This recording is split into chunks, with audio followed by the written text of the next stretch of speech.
I'm Black Dragon. Welcome to my YouTube channel.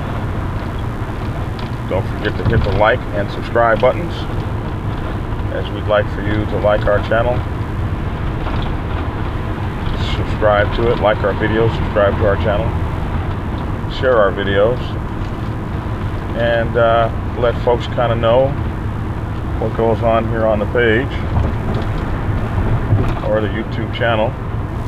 I'm author of a few books that deal with motorcycle club protocol and those sorts of things. Prospects Bible, How to Join a Traditional Law-Abiding MC. Prospects Bible for Women's Motorcycle Clubs. The Sergeant at Arms Bible, Soldier Sergeant of the Brotherhood. And the Theodorus Bible and the Sergeant at Arms Bible. So if you're interested in those books, please go to Amazon or Kindle, and you'll be able to find any of those books, Sergeant at Arms Bible, the Sergeant at Arms Bible. So I left to go to, I went to, where did I go to? I went to Tulsa, Oklahoma, and I had a great time in Tulsa, and it was interesting. However, I ran into a bunch of tornadoes on the way there, and the weather was just absolutely terrible, and I haven't seen weather like that for a long time. So our party this weekend was actually kind of sad in some respects, because the weather messed up a good portion of our 3-day party. So we really only had a Saturday. We had to cancel the picnic. And I mean, Oklahoma, I haven't been to Oklahoma in a while. This is where I'm from. And man, I have forgotten. I didn't even bring a coat, and it was cold as heck here. Another really cool thing is, because I'm home in Oklahoma, unlike Georgia, where they don't have any damn cowboy hats to fit me, I've always got to get them stretched and all this kind of stuff. I'm at home, so I went to the store and I went cowboy hat shopping. Oh my gosh. So I'm going to have cowboy hats like you would never believe, because I went and got me some. This is called the Atwood. I love this hat, and this is one of my favorite hats. But did a lot of hat shopping, so don't be surprised to see me in some hats. So what I wanted to talk about was banning members from the club, or putting people out, throwing folks out of your motorcycle club. I wanted to talk about some of the repercussions of doing that, some of the whys and hows and how-tos, and just some of the things that happen. So we're going to talk about banning people from the motorcycle club, and some of the consequences and some of the things that you might think about before, during, and after banning someone or attempting to ban someone from your motorcycle club. So, banning folks from the motorcycle club used to be, a long time ago,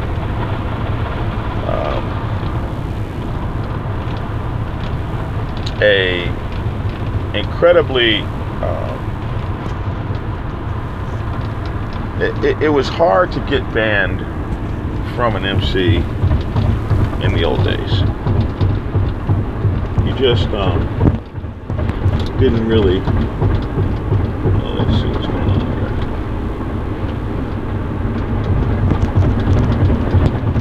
here. You just didn't really.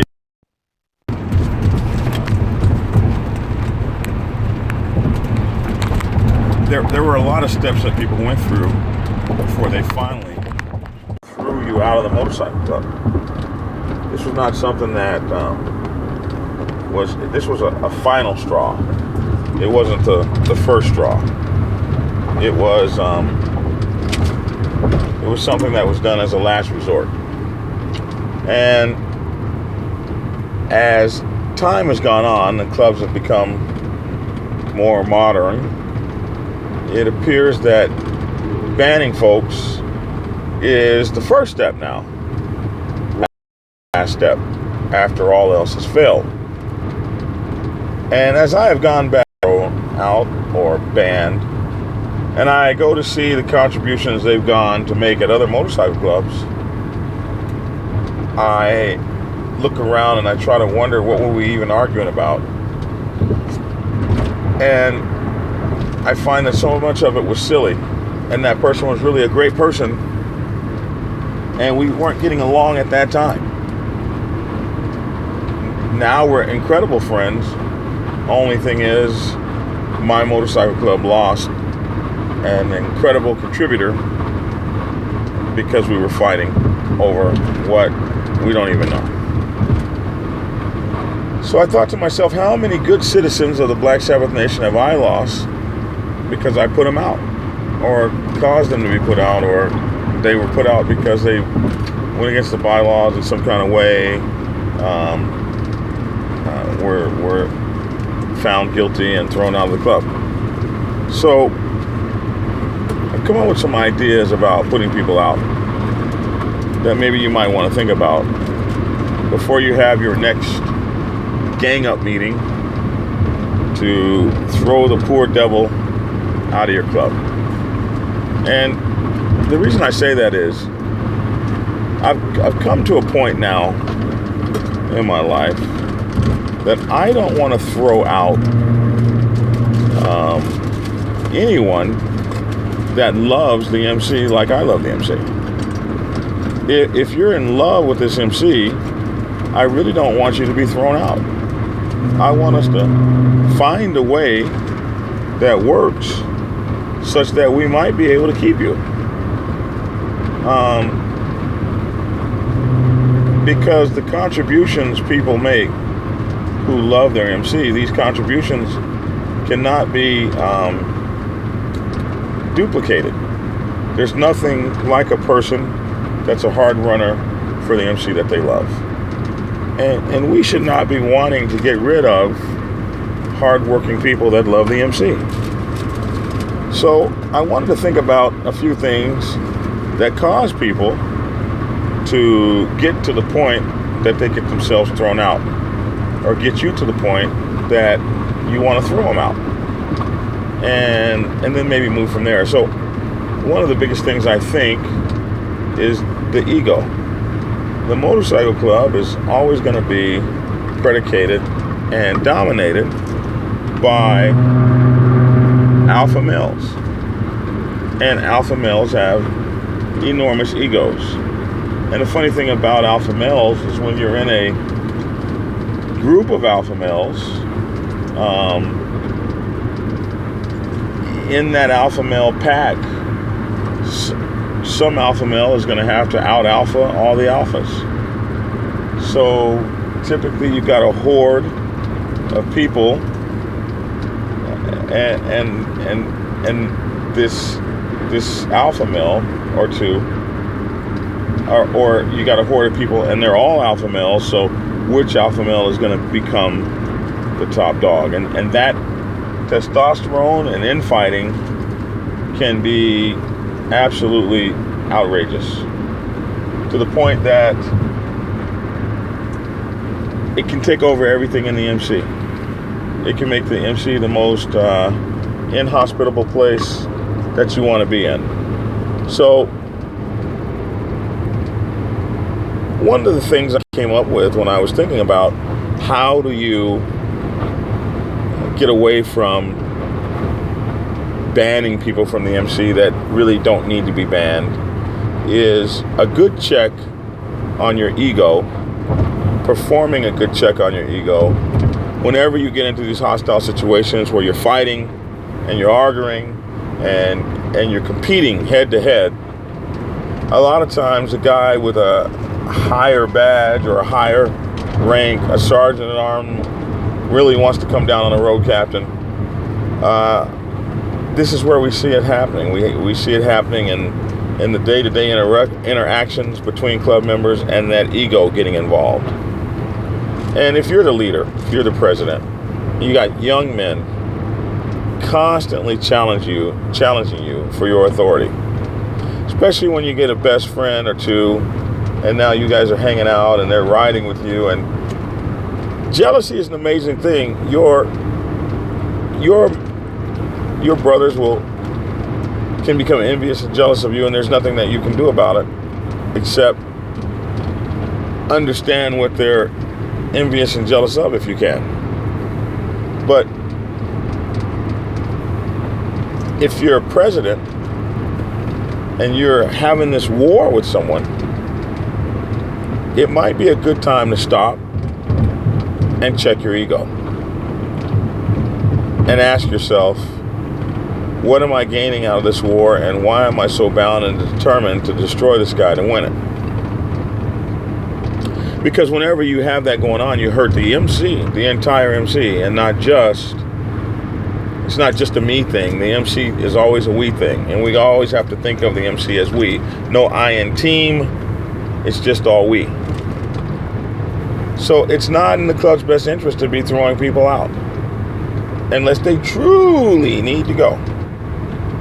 And there's some litmus tests to figure out if someone truly needs to go or if you truly don't like them. And if you don't like them, then they shouldn't have to lose their standing in the club because they're not well liked.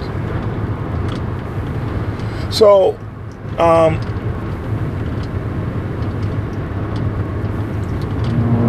egos and pride are two of the most dangerous things to any group setting or any kind of place where people are trying to get along. So in your practice to make yourself better and a better member and a better leader, a better sergeant at arms, or a better president, you have to practice some self-control. Some damn self-control.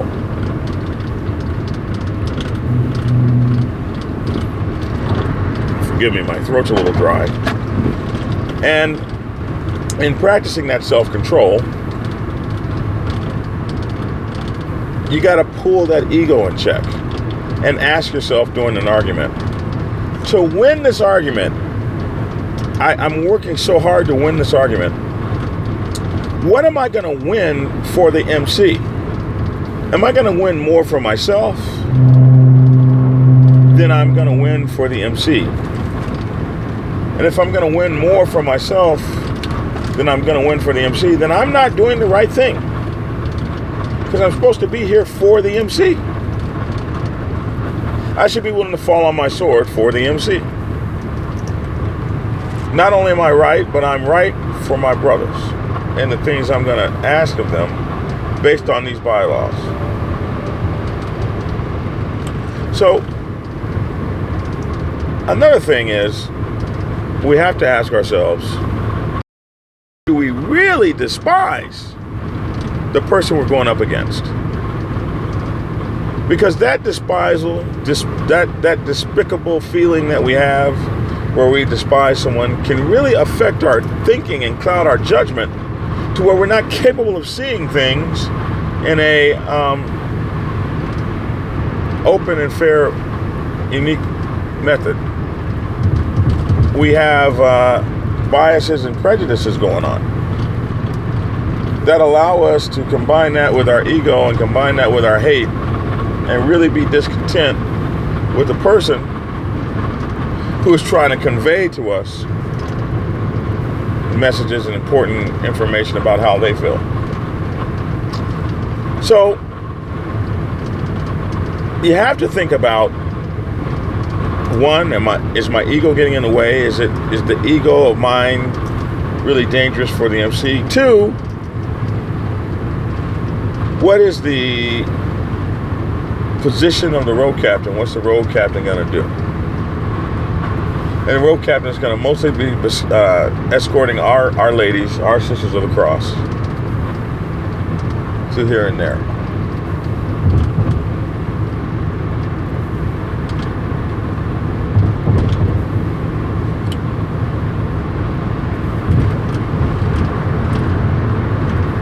So,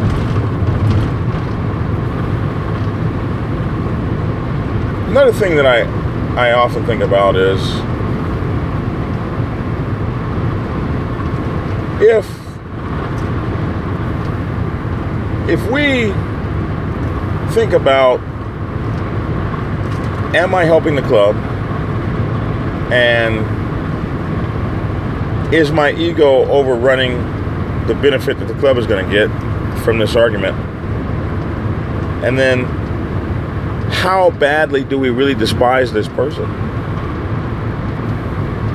And if we really despise this person so bad that they can't get a fair shake, then is the club benefiting by putting them out? After I've looked at those things, the next thing I want to ask myself is,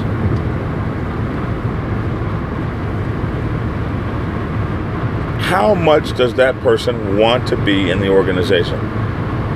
Sometimes people just can't get it right. They can't get right, can't get right, can't get right, can't get right. They're trying, but they can't get right. But are we so impatient with them that we keep setting them up for failure?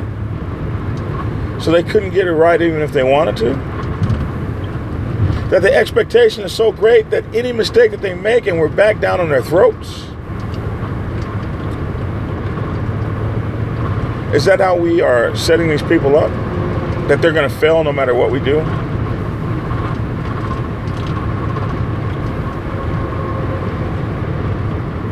So,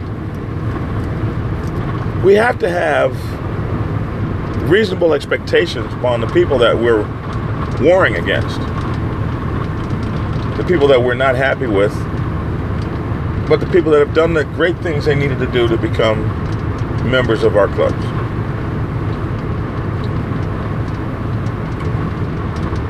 It is devastating for me to go and look at another MC and see my member there, oh, my ex-member, because we're not friends anymore. You know how that is.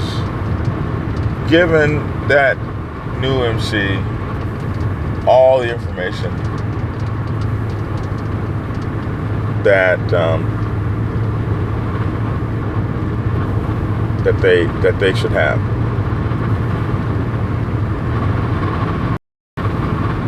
That came from us. They go to that new MC and they become model citizens, and they're giving that new MC all the information, all the tricks of the trade, all of the inside business secrets, all of the really cool things that we did, and they're taking that to their new MC. And they're the greatest citizens over there because they've come over there with all this remarkable advice that came from us. These are our competitors. Why are we looking after them? Well, because we're sending members over to them, and these members are angry and they're mad and they're upset, and they want to get back at you. So they tell all your business. It's another good reason why you shouldn't be just getting rid of people that you don't like. So,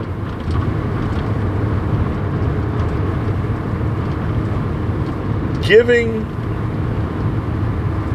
everyone a fair shot and giving everyone a fair break and holding people to the bylaws, anyone at all. You have to think about it.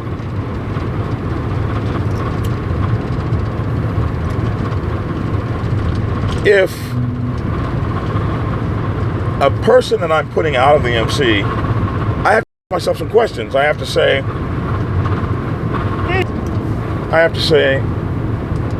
do I dislike that person? Or has that person broken a real bylaw that I can prosecute them on? And that's when your process starts to get fair.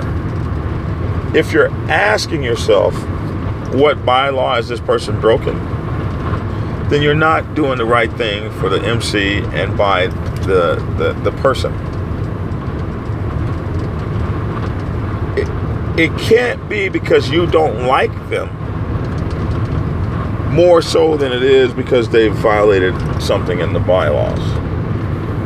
So when you bring someone to court, you have to make sure that there are bylaws out, and these bylaws are being followed. It's important to the story that the story be as correct as possible, especially if you're going to take that story before your Lord and Jesus, Lord and Savior.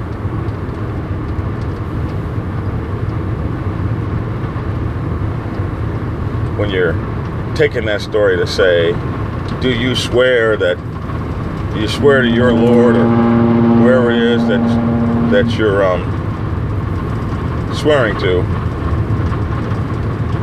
before your committee? Are you saying, hey, look here,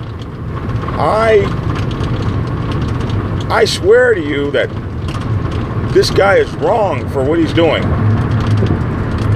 but you can't find any bylaws to back that up? You have to ask yourself, is it more about me not liking this person than it is about this person actually breaking a real life bylaw? And I see it all the time. And you can get a lot of people, you can get enough people riled up and mad, angry,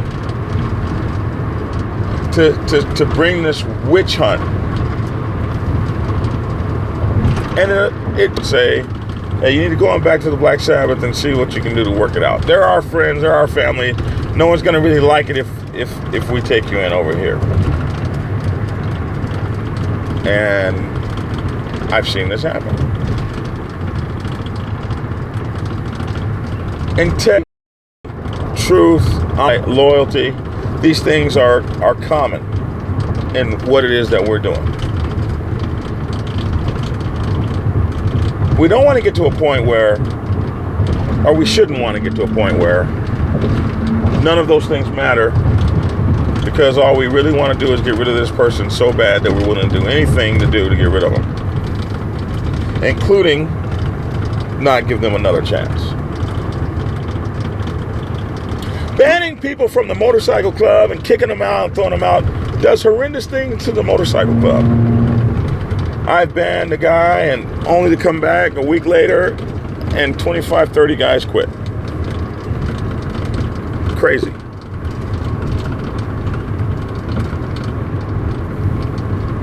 But when you put someone out of your motorcycle club, you have to be willing to suffer the consequences of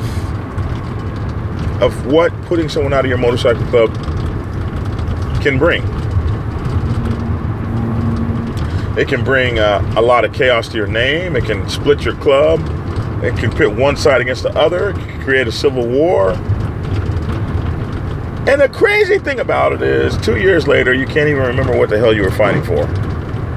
I have brothers right now that are in other motorcycle clubs, and they come up to me, Black Dragon, we sure miss you, man. We wish we could ride with you. We know that there's nobody protecting you the way we did. And what the heck does that have to do? What, you can't do anything with that now. I miss you and I wish I could ride with you, but it's over. We can't ride together like we used to. So don't let it happen. Don't let it happen to you. Don't let it happen to your club. Make sure that if you have to ban someone, that you've exhausted the bylaws to keep them. You've combed through the bylaws to look for something to keep them. You've talked to all the officers to get a story out that keeps them.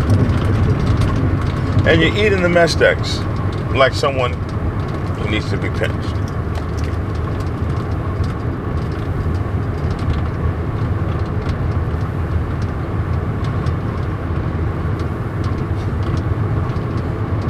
It's crazy.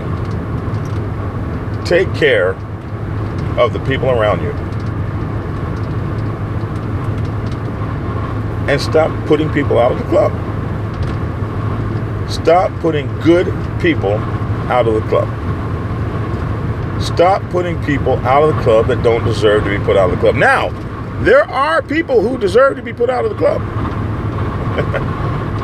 that really deserve to be put out of the club. Those are the guys that manage to never get put out of the club.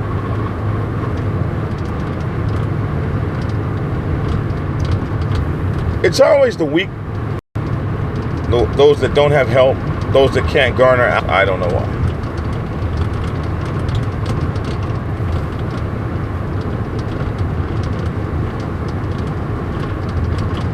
But it's up to you. I hate looking at other clubs to see their best members are ex-Black Sabbath. Guys, I trained. I taught them how to ride in the pack. I taught them all these things. And they're going out to train generations of other people.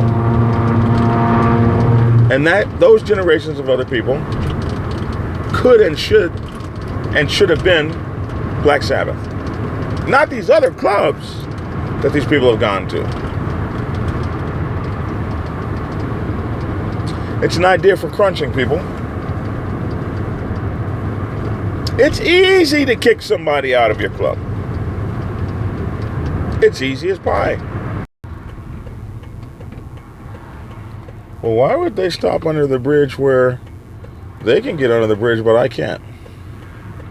They could have picked a better bridge.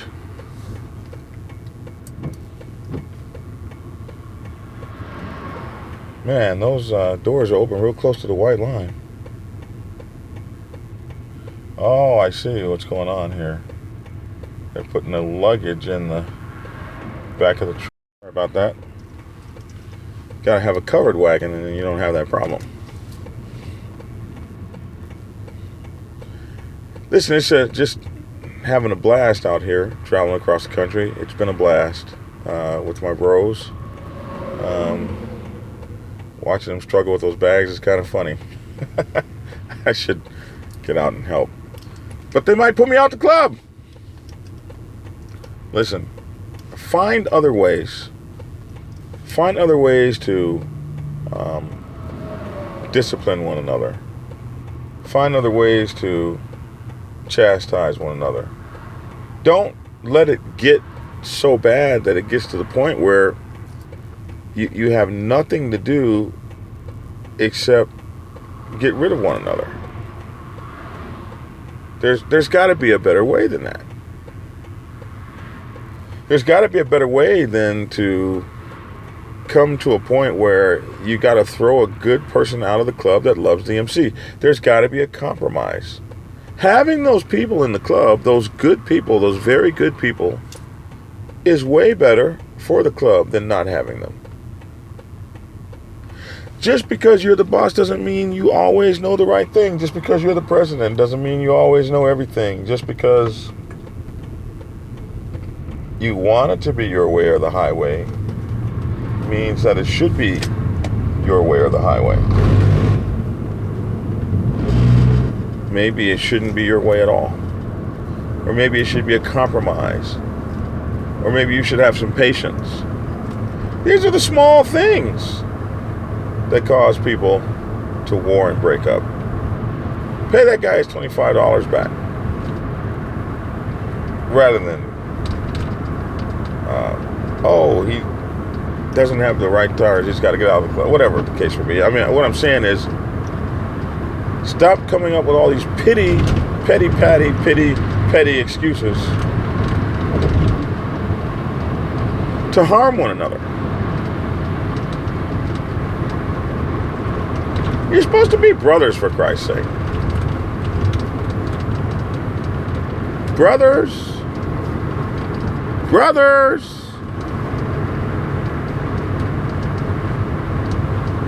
The way some of you guys gang up on each other, I don't even think Satan would have you. But it's true. Watching a guy who used to be my number two, when I used to go out and fall asleep in the different places in the city, I'd wake up and he'd still be standing there over me, making sure that I was safe. Took time off of his work to ride with me and make sure I was safe. Stayed up till 4 or 5 or 6 in the morning to ride with me and make sure I was safe. Losing that kind of a guy. Now he's on some other motorcycle club, and he comes to me, man, I sure miss those days we used to ride together. Man, this guy would sleep outside on his motorcycle, sleep sitting straight up, until I didn't need him. He was always there. But then the case built up, and we got into this fight, and the egos got to going back and forth, and I lost that president. So I say unto you, think about it. Think about conflict resolution and crisis management, and I do all kinds of videos on this. The goal of the conflict resolution should be to keep the members intact and the motorcycle club going on forever and ever and ever. Amen. Do what you can do to make sure that happens.